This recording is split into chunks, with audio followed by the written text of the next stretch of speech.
check. Hello, hello, Tiffany, Jim. Can you at least hear me? I can hear you. I can hear you. I can hear you. Okay. Oh, we got Somehow some we lost feedback. picture. Bear with me just a minute here. Yeah, yeah.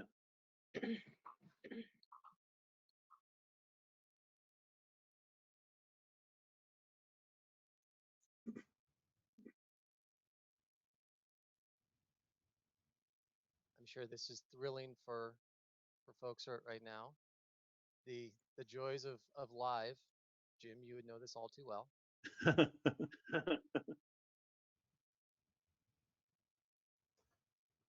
We had picture and all of a sudden it just dropped out. So we still have you on audio, but I have no idea how to get you back on. There we go. Hello. Okay.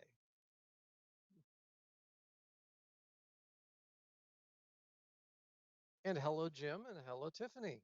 Well, we just finished watching This Is Tim, A Musical Life. My name is Kurt Lidke. I'm the executive director of Klamath Film. We are here live at the Ross Rockham Theater in Klamath Falls, the only film festival in the entire country that can actually do a traditional sit-down screening at the moment.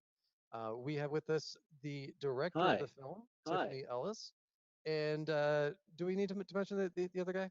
Maybe not. Jim Walker, longtime musician, collaborator, conspirator with Tim Ellis, the subject of the film.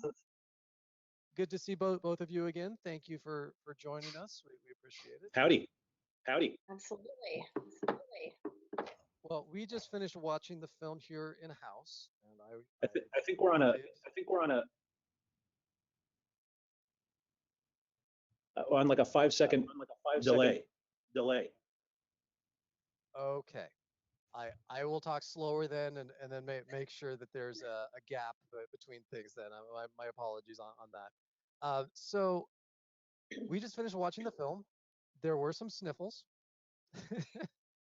in the crowd, and the first question that we got while we were going through the music performance that Jim put together was, Tiffany, maybe you can explain why your dad called the recording studio Kung Fu Bakery. Okay, well, I would love for there to be a really romantic, exciting, exotic story, but literally it was just a practical decision. The building that they purchased, that they would eventually turn into the studio, was originally a bakery, and after that, it had been a kung fu studio, and so they just decided to call it Kung Fu Bakery, and it stuck. So there's really nothing more to it than that, unfortunately. Well, Always the our great audience enjoyed that name regardless. So, this film, a documentary about your dad, it hits home in a lot of different levels. And Tiffany, you and I have talked about that before because I'm actually doing something similar. But at what point did you decide that you wanted to actually make a documentary about your father? Yeah. Um, it certainly was not something that crossed my mind when we were going through his 2 month um, diagnosis, treatment, hospice care. It was a really short time period, and none of that even crossed my mind. It really wasn't until probably that summer, so about 2 or 3 months later, when I started to just really witness the impact personally that he'd had on the larger music community. I mean, so many people have been reaching out to me and to my family and talking about how much my father had impacted their careers and their lives. And I mean, the birthday concert alone was really the first smack in the face where I kind of looked around. I'm like, who are all these people? How did he touch so many lives? This is crazy. So it really wasn't until then that I started to think about wanting to tell his story in any kind of meaningful way. And then on top of that, people had been sharing old footage that they had captured, on their cell phones at concerts. And Jim also, I know, had sort of unearthed a whole catalog of live performances that they had performed together over the years. And so I was just starting to gather all this material, and I just really wanted to do something with it and connect with my father in a way that I was able to as a storyteller and a filmmaker. So, Since this year has been so crazy with COVID, I'm sure it was supposed to go around to all the festival circuit and has not been able to do so. Where has this film been shown? Well, this is the first festival it's screened in, so that's super exciting. Prior to that, we'd only had one other screening. It was our premiere in Portland at the Hollywood Theater last November. So it's kind of been lying dormant for quite a few months, and was hoping to resurrect it at some point that felt right. And the fact, Kurt, that you actually knew my dad for many years and obviously have a friendship with Jim. It kind of couldn't be like any better. Some perfect synchronicity there. So super excited to have it down in Klamath. Wish I could be there, but this is a good option, I guess, alternative. I met your dad when I booked your dad and Jim to perform at my college in Arizona in 2001. They hung out in my dorm room for a while. We listened to some hip hop music. I remember that, and then they drove Oh, off my dad afterwards in a loved little that. metro to head down to play a show in maybe Tucson or Phoenix or something like that. Yeah. Uh, I remember before- your music collection being incredibly organized. You had these books, you open it up and there's 4 discs under, plastic, and one's on the flip side. And there was these huge books, like 3 or 4 of them. It just so organized. I was really impressed by that. It inspired me. I, I was running a college radio station at the time, so that Yeah. the station was packed full of stuff, and maybe it was my OCD, but everything was first by genre and then alphabetical. So, Right.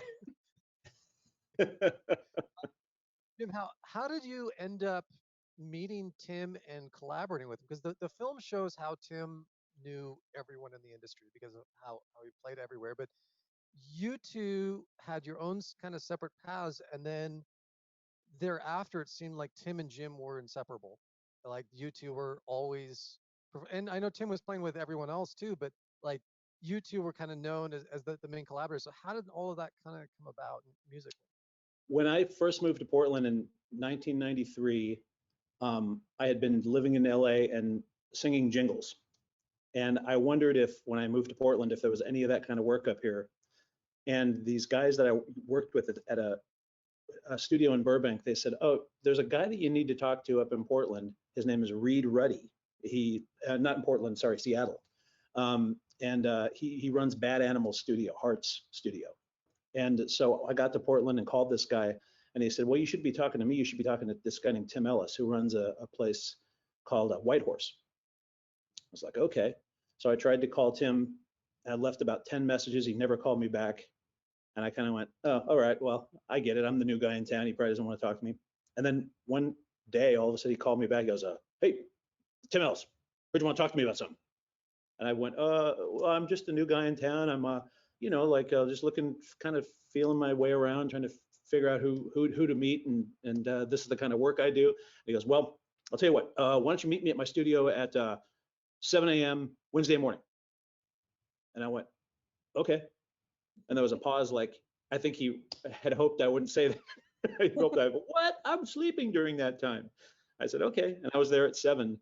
He showed up about 20 after 7 and then gave me a tour of the I was studio. probably in the shower or something, making him late. Well, I had a theory about Tim, is that he was always 22 minutes late, exactly 22 minutes late for almost everything. Uh, and that he showed me the studio, and then he basically said, "Well, if you're looking for me to, as far as someone who can help you out with anything, I can't do anything for you." And I went, "Okay, that's fine." And the next thing I knew, I met this guy Craig Crothers, and Craig and I were sort of hanging out, and he said, "Hey, you should join my band. My piano player's leaving. You should join the band and replace the guy." And I went, "Oh." And he goes, "Yeah, I play with this guy Tim Ellis." And I went, "Okay." So all of a sudden, I was thrown into this really well-known little trio in Portland playing piano, which I don't normally do. And all of a sudden, that was like we were in that band together for 6 years. And Tim and I just had such a great time, uh, just the doing that we just continued after Craig moved to Nashville, and had a awesome time. for years and years and years. So you've done the math. You played 3,025 concerts together over the course of the Tim and Jim show. And Yeah. then we just saw a performance which we can qualify as the 3,026th performance. Do you have any other recordings of Tim as a standalone that potentially you could do future side-by-side recordings of present day along with? Because I mean, there's been like those duets albums, right? Like Natalie Cole sang with her dad. I was thinking that You same know, thing. like Frank Sinatra duets, like years after he died. Have you considered going back and revisiting some of the old recordings? Because I'm sure there's 500,000 recordings of Tim floating around somewhere that you could Well, potentially songs. him and I probably collaborated on 6 or 7 full albums together, and a smattering of other things. And yeah, there's a ton of stuff. I mean, we could easily do one of my albums all over again, just like the video that you just saw. There's a lot of material.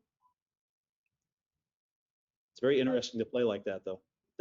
Just listening to a click track in my head and hear Tim playing over here, just like when we're playing live, and me over here. Yeah, it's cool.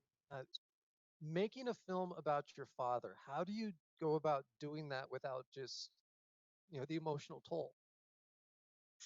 Yeah, we've talked about this before. There is definitely an emotional toll for sure. I think you just have to accept that that's part of the process of making it. I definitely the number one thing that I did just to make sure I could kind of try to look at the storytelling a little bit more objectively, because obviously you're so much in it and experiencing all of these feelings as you're going through the footage. The number one thing that was super important to me was to bring on an editor who didn't know him, had no real connection to the music community, somebody who could kind of give me a little bit more of an objective eye, and that I could sort of dive deep and have debates and arguments with sometimes in the edit room, and just being willing to sometimes cut things out that I felt really particularly sentimental about, and then sometimes keep things in because I really, meant a lot, even if my editor didn't necessarily understand the sentimentality of it. So it's finding that right balance, I think. But yeah, many, many, many tears shed in the edit room. Um, and the one blessing of it was that he was also with me every day that I was working on the film. Um, in some ways, I felt closer to him than I think a lot of my siblings did, because we went through this loss in March of 2016, and everybody's lives continued, but my dad was still very much a part of my daily life.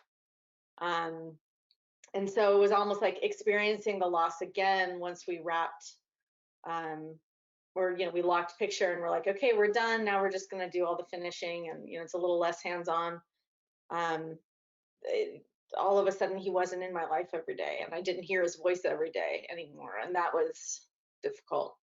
But definitely, like, being down the road now, it's I worked on this film for, I mean, what, it was 3.5, it's been 3.5 years now, and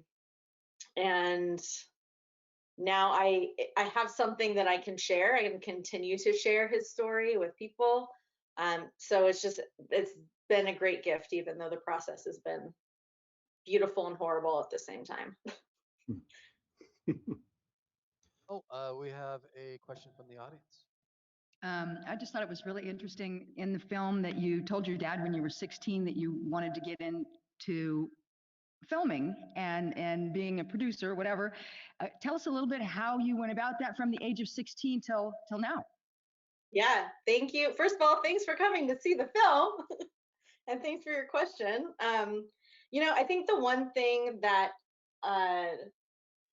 maybe scared my dad a little bit when I said I wanted to be a documentary filmmaker at that age. Well, first of all, I told him with absolute conviction at 14 I wanted to be a pastry chef, so he just did not know what to believe.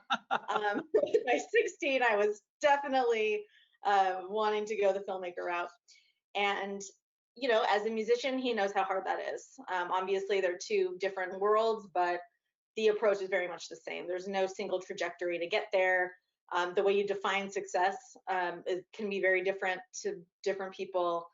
Um, I think he knew that it would be hard and you'd have to have some tenacity to get there. Not everybody is Tim Ellis, but luckily I inherited some of his tenacity. So, yeah, I mean, it was definitely not a straight shot. Went to college. He encouraged me to have a backup. So I was a film major and also decided as my backup to study history because anyone with a history degree is immediately employable. Um, and then, I moved around a lot. So I spent a lot of years just traveling, kind of flying by the seat of my pants. I lived in LA. So I went to school in LA, stayed another year, had some internships, kind of did the studio thing for a little bit, realized I didn't like the studio thing very much. Moved to New York City, did more of the sort of documentary style, independent filmmaking stuff, had some unpaid internships, had some retail jobs, was working all the time and making hardly any money, trying to just make it work in New York City. Sort of that quintessential 22-year-old New York City dream. And I knew that I was always interested in Indigenous storytelling. Ended up going to Oxford University in England, getting a degree in visual anthropology and diving more into sort of the ethnography, oral history, that kind of a thing. Moved to Australia, and then ended up doing a lot of work with NGOs, nonprofit organizations, local cultural organizations, a lot of film education. I'm like glossing over a lot, but was kind of flying by the seat of my pants for a long time. So I've lived in probably 12 different cities over the last, I don't know, 10 or 15 years, taking on projects. Luckily, I was able to take on projects that were really exciting and really interesting for me, but also having to manage that with like the realities of the fact that you have paycheck or you have bills and you have to make your paychecks stretch. So I kind of did that for a long time and then moved back to Portland in 2014 and ended up falling into sort of the commercial world. So I was able to balance commercial production with documentary production. And now that's kind of still what I'm doing. So I've been doing that for about the last 6 years. And it's great. It's draining. When I was working on this film, I was getting up at 5 a.m. to work on the film and then heading into the production office to work on the commercial stuff and then working on the weekends with my editor. It's a hustle, but if it's something that you love, the hustle's worth it. So, I think, I was kind of playing with what my next projects would be. I might take a break. I'm about to have a baby, so I don't know how much time I'm gonna have once this little guy comes. But yeah, I mean, I learned from the master. He was always hustling, always moving, always looking for the next opportunity, and I've tried to have a similar strategy, I think, with my life. Thank. I wanted to say thank you for pursuing your dream and doing this documentary. I've never met your dad, but I love your dad already. Thank you. Aw, thank you. Thanks. Living under the shadow of Tim Ellis, both as a performer and a child, what was that like? Because he wasn't a big man, but he cast a large shadow. I'm gonna let you take that one first, Jim. Uh, well, uh, when I met him, I actually thought that I was the most type A person that I knew. I was always hustling. I was always going, a million miles an hour. And I met Tim and felt like I was standing in quicksand. I just was not moving at all. I couldn't believe how many things that guy could get done during a day, because I looked at when we were playing constantly, several days, several nights a week, sometimes during the day as well.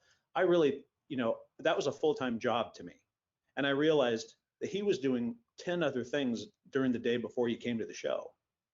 And it's it's a little humbling where you go, oh, you are the mountain, I am the molehill, and I'm just going to sit here and be along for the ride as much as I can and watch you and try to absorb some of what's coming off you in drips and drops. It's amazing. He was an amazing guy, you know. And the further I get away from that, the whole thing, I realize how really lucky I was and how amazing he really is. He is. Oh yeah. Yeah, I mean, I would say as his daughter, there are definitely high expectations associated with being a child of his. You know, it wasn't enough to get straight A's. You also had to be involved in extracurricular activities. You know, you had to have a plan. You had to move forward with that plan.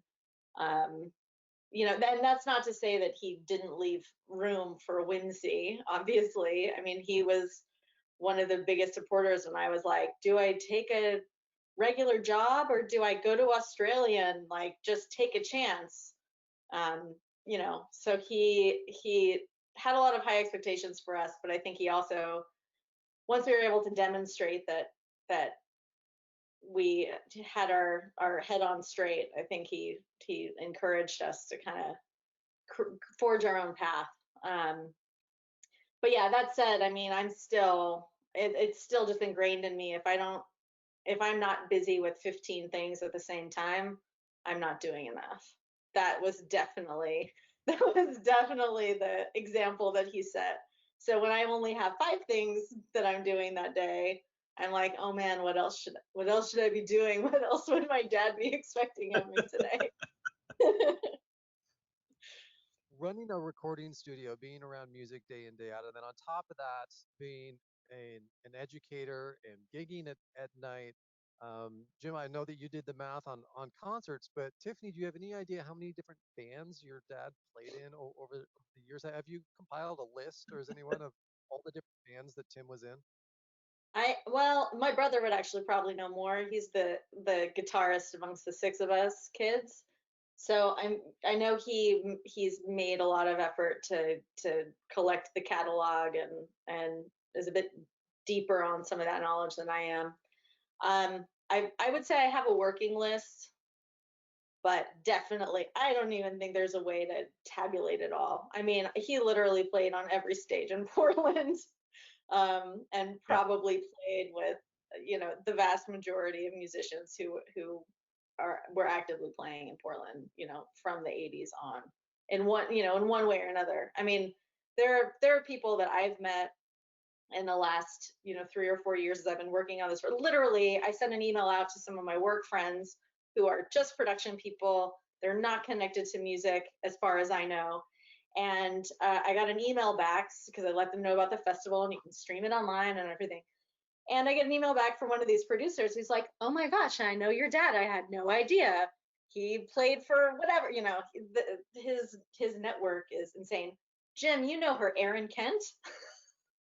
Oh yeah, yeah. Yeah. Of course I do. Yeah, so small world. Sure is. Yeah. Oh my gosh. Yeah. Well, when we went to Embry Riddle, uh, we played that show, and then we went to Tim's mom's house in Green Valley, Grass Valley. Mhm. Yeah, and we spent the night, and about 11 o'clock we realized that we didn't have any booze, so we went over to Ralph's or wherever it was, and we walk in, and no one's in the place. It's absolutely empty. We're walking down the booze aisle, and some guy goes, "Tim Ellis?" We look over, and there's some guy who saw him play at Kernville in Texas, and is wants to talk to him all up and down about it. And I'm just standing there going, "Oh my God, what are the odds of this?" Just like, you know, just a ping pong ball all over the world. Tiffany and I have pretty similar backgrounds because my dad was a teacher, not necessarily a musician, but think of all the thousands of students he had. And that experience was replayed every time that we'd go out for dinner. Like Yeah. you would go somewhere. I'm sure Tiffany, you probably had this experience too. You plan to go somewhere as a family, and then you just anticipate that you're going to be standing around half an hour later for everyone who's going to want to talk to your dad, right? Yeah. Yep, absolutely. And you know what? My dad was a talker. So, that's probably why he was always at least 22 minutes late to everything. If his kids weren't holding him up at home, yeah, I mean, that always happened. In fact, when I was interviewing Art Alexakis for the film, he had this great story where, a lot of people recognize Art Alexakis from Everclear, and he was in town. So every time he'd be in Portland, he'd meet up with my dad for lunch, and they were at some place somewhere, and up strides some, stranger, and Art's thinking, okay, here we go. This happens sometimes, So he's bracing himself for the conversation, and they're like, Tim Ellis? And turns out my dad was the one, the celebrity who was being recognized, and they ended up having some, 10-minute conversation over burgers. Yeah, very, very common, very standard. And when he would talk to somebody, he was absolutely present with that person. So you could be talking to 3 people, and he would have a conversation with one person, just absolutely in their eyes, and then turn to the next person. And it was never like some kind of smatter gun. It was always just super focused.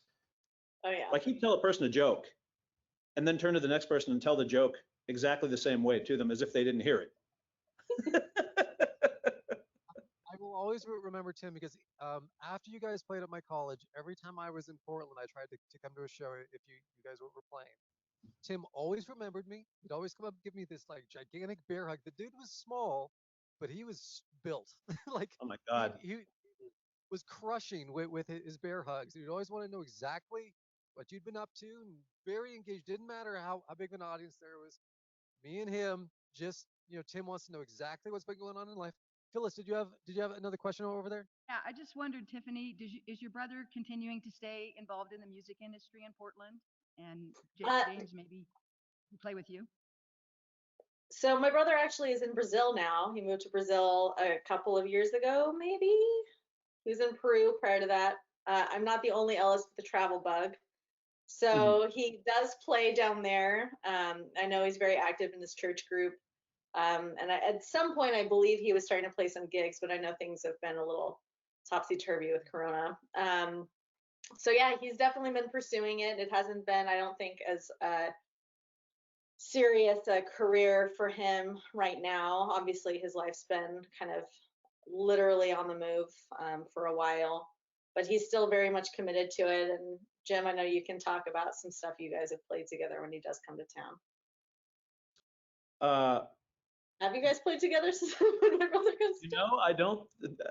No, I remember we had maybe 2 weeks after your dad passed, we had a little thing over here, a little, not really a memorial. It was more like a party with and playing all kinds of music that I know he loved and all that kind of stuff. And Thomas showed up at about 2 a.m. Yeah, that sounds and right. he walked in, and we sat out in the studio out here and played guitars and just goofed around until about 5 and had a really nice time. And at about 6:30, Kim said, "Time for you to go." And I was like, Yeah. "Oh, okay." She had just about had it with guests. Jim, I know that on the regular people who are on your mailing list, you send out archival concerts. Just Yeah. how much material do you have of you and Tim recording music together, either performing live or in studio? Do you have any estimate of how much old music you've either released or is still unreleased at this point? Well, I didn't know really that there was any, because we never really archived ourselves. We were always too busy playing. And but there was one guy whose name is Keith Erickson, who would he'd show up at our shows. We had a kind of a residency at this place called Hayden's. We'd play every Friday and Saturday. And he would show up and he'd have a little mini disc player. And he'd go, "Hey, can I plug my mini disc player into your PA head and just record the show?" And be like, "Yeah, go ahead." Never really thought about it. And then about 3 months after Tim passed, Keith called me up and said, "You know that I have like 60 hours of your guys' shows?" And I was like, "What?" Had no idea. So and because it was recorded right onto a mini disc player, digital to digital, and everything was mixed from the PA head exactly how Tim liked it. It really sounds like you're right there. So yeah, so there's 63-hour concerts. I'm sorry, 20 wait, 60 hours. Okay, I can't do. I'm not math. Okay, but there's a lot of stuff. It's about 20 shows, and then there's all kinds of other things. We always recorded ourselves and we'd play it like up in Washington at a place called Bacchus. We always had those shows recorded. So there's probably 10 more of those shows, uh, plus a handful of other things. Uh, so yeah, there's a lot of stuff, and I'm just kind of releasing it. Every few months I'll try to bring something else out. But people can stream it from my website too. There's a Jim and Tim archives uh, thing on the menu, and you can just go in there and just check the shows out. Don't have to pay And or what's nothing. really fun about them too is it really captures their live vibe because it was just such a, I don't know. You can listen to the albums and the albums have a very a different musical sound, I think, from album to album. But then these recordings of these live shows, the first one I heard actually was really emotional for me because it felt like my dad was in the room again. And Yeah. now I can listen to him, and my dad makes his bad jokes, and just the way that you guys interacted on stage together, it brings me back. So it's a lot of fun to listen to this. To echo what you were saying, Tiffany, before too, I remember that show that we were both at that kind of closed down Kung Fu Bakery. And Aaron, who's doing the show there, he asked me to bring some Tim and Jim stuff. So I remember I brought something, and it was Red House. He was playing Jimi Hendrix version type of Red House, and I just remember he said something in the beginning, started talking, and you guys lost it because it was the first time you heard him speak in several months. And yeah, and that's how I felt when I first heard it. And going through some of these archives, the first one was really rough. I was like, man, how am I going to do this? But after a while, I actually like really started to enjoy it. It was like, hey, I'm hanging out with Tim. And the same thing when I mixed your movie, and did sound design and stuff. It was just hanging out with Tim all day.